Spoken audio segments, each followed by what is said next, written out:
కోటి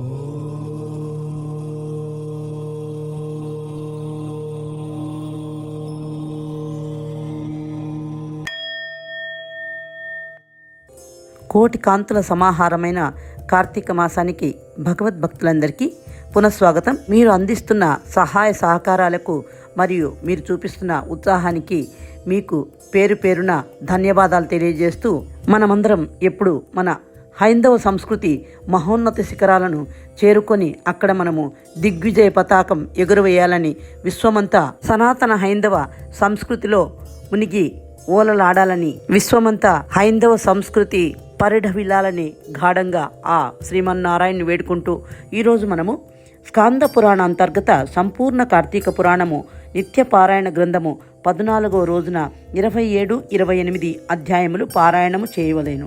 27వ అధ్యాయము. నిన్నటి రోజున ద్వాదశి పారణ చేసినందుకు గాను దుర్వాస మహాముని అతన్ని ఎందుకు గాను శపించాడు, మరియు దుర్వాసుడు 14 లోకములు ఎందుకు తిరగాల్సి వచ్చింది, మరియు అతన్ని సుదర్శన చక్రం బారి నుండి ఎవరు కాని రక్షించలేకపోయారు. అపార కరుణా సముద్రుడైన శ్రీమన్నారాయణునికి దుర్వాస మహర్షి పడుతున్న అవస్థను చూసి జాలి వేసి చివరకు ఆయనే అతన్ని రక్షింపదలిచి అంబరీషుని అగస్త్య మహాముని శాపం నుండి కాపాడుటకై 10 అవతారాలను స్వీకరించవలసి వచ్చింది. ఈ విషయాలన్నీ మనము నిన్న క్షుణ్ణంగా కూలంకషంగా తెలుసుకున్నాం. ఈరోజు దుర్వాస మహర్షితో శ్రీమన్నారాయణుడు ఇలా చెబుతున్నారు. ఓ దుర్వాస, చూచితివా, తన మూలంగానే బ్రాహ్మణుడైన దుర్వాస మహర్షికి అపచారం జరిగిందన్న తపనతో కుమిలిపోతున్న అంబరీషుణ్ణి చూచావా? బ్రాహ్మణ పరివేష్టితుడై అంబరీషుడు ప్రాయోపవిష్టుడై ఎంత విచారగ్రస్తునిగా ఉన్నాడో చూడు. తన కారణంగానే సుదర్శన చక్రం బ్రాహ్మణుడవైన నిన్ను తరుముతోందనే దిగులుతో ఉన్నాడు. అయ్యో, రాజునైన నాకు గో బ్రాహ్మణ సంరక్షణ ప్రథమ కర్తవ్యము కదా. బ్రాహ్మణుడనైన నిన్ను సుదర్శన చక్రం బాధించడము అంబరీషుని కృంగదీస్తోంది. రాజులు ధర్మ పాలనకు దండనీతిని ఉపయోగించవచ్చును, కానీ బ్రాహ్మణులను దండింపరాదు. ఒకవేళ బ్రాహ్మణుడు దోషి అయినచో అతనిని శిక్షించుటకు వేదాంగ కోవిదులు, ప్రాజ్ఞులు, సత్యధర్మ నిరతులు, కల్మషము లేనివారు అయిన బ్రాహ్మణ శ్రేష్ఠులే దండించాలి, కానీ రాజు మాత్రం కాదు. దోషి అయిన బ్రాహ్మణుని దోషత్వము నిరూపింపబడితే అతనికి వస్త్రహరణము, ధనహరణము లేదా స్థానభ్రష్టత్వము కలిగించే శిక్షలతో బ్రాహ్మణ పెద్దలే దండించాలి, కానీ ప్రభువు మాత్రం కాదు. స్వయంగా బ్రాహ్మణుని వధించడం, తన కారణంగా బ్రాహ్మణుడు చంపబడడం లేదా బ్రాహ్మణులను చంపిన అట్టి వారికి బ్రాహ్మణ లేక బ్రహ్మ హత్యా పాతకం చుట్టుకుంటుందని శాస్త్రాలు ఘోషిస్తున్నాయి కదా. బ్రాహ్మణుడు మంచివాడైనా దుష్టుడైనా తన బ్రాహ్మణ కర్మలను విధిగా నిర్వర్తించినా లేకున్నా బ్రాహ్మణుడే. ఎందుకంటే పుట్టుకతోనే అతడు బ్రహ్మత్వాన్ని పొంది ఉన్నాడు. శాస్త్రాలు పురాణాలు అన్నీ బ్రహ్మజ్ఞానం కలిగిన వాడే బ్రాహ్మణుడని చెబుతున్నాయి కదా. అలాంటప్పుడు బ్రాహ్మణుడు ఎట్టివాడైనా అతనిని చంపించినా లేక అతని మరణానికి కారకులైన వారు ఎవరైనా సరే వారందరూ బ్రహ్మహత్యా పాతకాన్ని చేసిన వారే అవుతారు. బ్రాహ్మణుడు తను ఉన్న ప్రస్తుత దశలో ధర్మయుక్తుడైనచో ఉత్తమ గతులను పొందుతాడు. దుష్టుడైనచో ఆ బ్రాహ్మణుడు మరలా దుర్జన్మలను పొందుతాడు. అందుచేత ఇతరులు బ్రాహ్మణ హత్య కారణభూతులు కాకూడదు. బ్రహ్మ హత్యా పాతకము అంటుకుంటుంది. అందుకే అంబరీషుడు సుదర్శన చక్రం దుర్వాసుని ఎక్కడ వధిస్తుందో, ఎక్కడ బ్రహ్మ హత్యా పాతకం చుట్టుకుంటుందో అని తపన చెందాడు. నిన్న సుదర్శన చక్రం ఏమి చేస్తుందనే దిగులుతోనే ఉన్నాడు. కావున నీవు శీఘ్రమే అంబరీషుని వద్దకు వెళ్ళి అతన్నే శరణువేడు. మీ ఇరువురికి శుభమగుగాక అని దుర్వాసుని దీవించి అంబరీషుని వద్దకు పంపించాడా అచ్యుతుడు. అచ్యుతుని ఆజ్ఞ మేరకు అంబరీషుణ్ణే ఆశ్రయించాడు దుర్వాసుడు. అతడితో పాటు అతనిని తరుముతూ వచ్చిన సుదర్శన చక్రం కూడా అంబరీషుని వద్దకు వచ్చింది. అంబరీషుడు సుదర్శన చక్రానికి వినయ విధేయతలతో నమస్కరించి, ఓ చక్రరాజమా, ఆగు.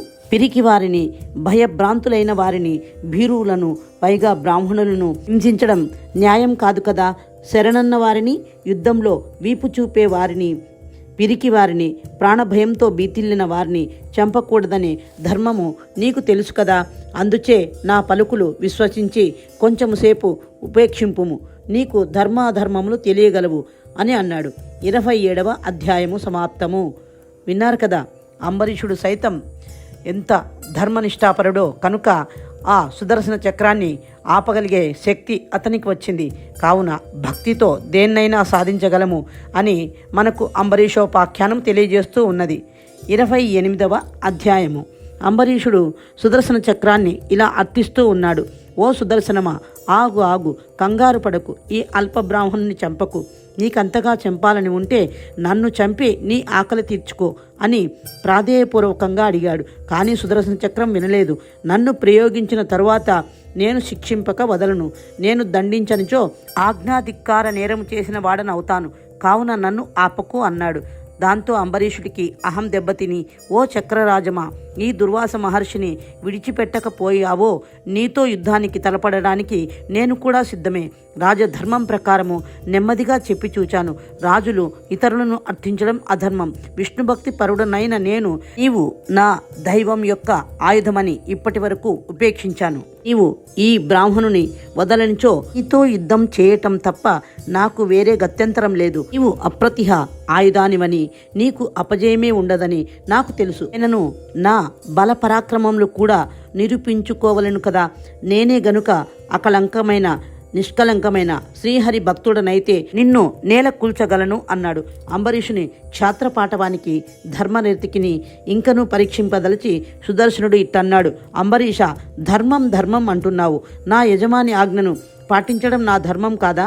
మహాబల సంపన్నులైన దుకైటబుల్ని దేవతలందరూ కూడా మట్టుబెట్టలేని అజేయులైన మరెందరో రాక్షసులను నేను సంహరించిన సంగతి నీకు తెలియదా?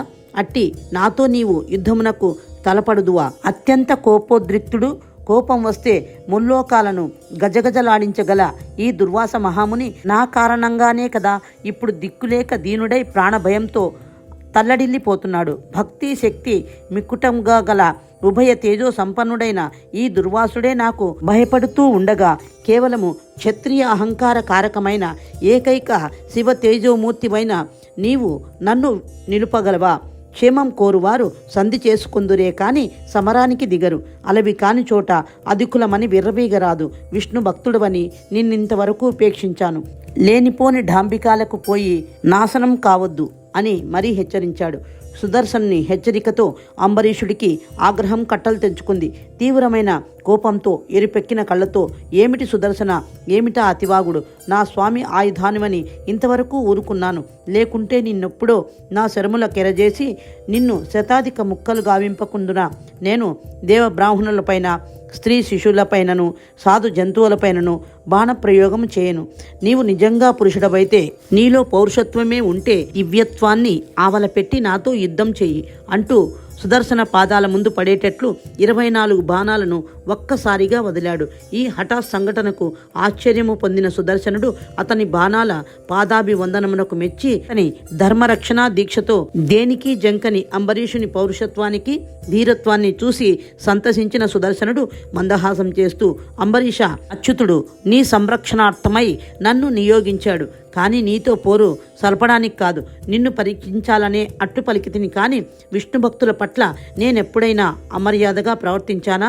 విష్ణు భక్తులతో నేనెప్పుడూ విరోధించను. నీ అభిష్టం మేరకే నీ శరణాగతుడైన దుర్వాసుని వదిలివేస్తున్నాను అన్నాడు. అంతటా ఆనందించిన అంబరీషుడు, సుదర్శన చక్రమా, నీతో కయ్యానికి కాలు దువ్వినందుకు నన్ను క్షమించు. విష్ణు భక్తులను సంరక్షించడంలో, రాక్షసులను మట్టుబెట్టడంలో, సంహరించడంలో నీకు నీవే సాటి. విష్ణు ప్రకాశంతో సరితూగగల దివ్యమైన ప్రకాశము కలవాడము. శ్రీహరికి అత్యంత ఇష్టమైన ఆయుధానివి అగు నీకివే నా ధన్యవాదములు అంటూ సాష్టాంగ దండ ప్రణామం చేశాడు అంబరీషుడు. అంబరీషుని భక్తి ప్రపతులకు మిక్కిలి సంతోషించిన సుదర్శనుడు అంబరీషుని ఆశీర్వదించి దీవించి అదృశ్యమయ్యాడు. కార్తీక మాసంలో ఒక్కసారైనను ఈ అంబరీషుని వృత్తాంతము విన్నా చదివినా ఆ భక్తులందరూ సుఖ సంతోషాలతో ఉండి భోగ భాగ్యాలను అనుభవించెదరు. అంత్యమున గతులను పొందగలరు. విన్నారు కదా, అంబరీషుడు తన అగణిత వినయ విధేయతలతోనూ భక్తి ప్రపత్తులతోనూ సుదర్శనుని వంటి గొప్ప ఆయుధాన్ని కూడా ఆపగలిగాడు. ఈ విశ్వంలో సుదర్శన చక్రాన్ని ఆపగలిగే శక్తి ఏదీ లేదని మనం తెలుసుకోవాలి. భక్తి ఒక్కటే దేన్నైనా ఆపగల శక్తినిస్తుంది. కావున మనం కూడా అంబరీషుని వలె భక్తి ప్రపత్తులు కలిగి నిరంతరము శ్రీహరి ధ్యానయుతులై ఆ భగవంతుని కొలుస్తూ పెద్దల పట్ల వినయ విధేయత, తల్లిదండ్రులను పూజించడము, అందరినీ గౌరవించడము, అన్ని జీవరాశుల్లోనూ భగవంతుని చూడడము, ఇవన్నీ దైవత్వాలే, ఇవన్నీ మంచి గుణాలే. ఈ గుణాలను మనం కూడా పెంపొందించుకుందాం. ఈ వీడియోను లైక్ చేయండి, షేర్ చేయండి, సబ్స్క్రైబ్ చేయండి. ఇటువంటి మంచి విషయాలను మనం 10 మందితో చర్చిస్తే ఇంకా మంచి మంచి విషయాలు మనం ఎన్నో వినవచ్చు, తెలుసుకోవచ్చు. ఆధ్యాత్మికంగా ఎంత ఎదిగితే మనలో దైవత్వము అంత ఇముడుతుంది. అలాగే సకల కోటి జీవరాశిలోనూ మనకు భగవంతుడు అగుపిస్తాడు. ఇంద్రియాలను స్వాధీనంలో ఉంచుకోగలుగుతాము. కనీసము తప్పులైనా చేయకుండా జాగ్రత్త పడతాము. కావున భగవద్భక్తులారా, ఈ కార్తీక మాసము మనకు దొరికిన సువర్ణ అద్భుత అవకాశము. భగవంతుని మనము భక్తి ప్రపత్తులతో కేవలము దీపారాధన చేసే అగణిత పుణ్యాన్ని మనము సంపాదించుకోవచ్చును. స్నానము, జప, తప, హోమ, యజ్ఞ, యాగాదులు ఇవన్నీ మనము చేయకపోయినా కనీసం స్నానం చేసి దీపారాధన చేస్తే మనకు మీదు మిక్కిలి ఎంతో పుణ్యం వస్తుంది. మనం కూడా ప్రతిరోజు భక్తి ప్రపత్తులతో ఆ శివకేశవులని ఆరాధిద్దాము. ఈ మాసంలో ప్రత్యేకించి తులసి ఆరాధన విశేషమైన పుణ్య ఫలితాన్ని ఇస్తుంది. తులసిని పూజించిన తర్వాతే మనము శివకేశవుల్ని ఆరాధించాలి. తులసి తప్పకుండా ఈ మాసంలో మొట్టమొదట ఆ తల్లినే పూజించాలి. మనము ఇప్పుడు రాబోయే పద్మపురాణాంతర్గత కార్తీక మహాపురాణంలో అడుగిడబోతున్నాము. 16వ అధ్యాయం నుంచి మనకు పద్మపురాణాంతర్గత సంపూర్ణ కార్తీక పురాణము వినబోతున్నాము. అందులో తులసిదేవి యొక్క మహాత్మ్యము, ఇతర వృక్షముల యొక్క మహాత్మ్యము గురించి తెలుసుకోబోతున్నాము. రేపు మనము అంబరీషునికి మరియు దుర్వాస మహర్షికి మధ్య జరిగిన సంవాదాన్ని కాంత పురాణాంతర్గత సంపూర్ణ కార్తీక పురాణము నిత్యపారాయణ గ్రంథము 15వ అధ్యాయంలో తెలుసుకుందాము. ఓం కార్తీక దామోదరాయ నమః.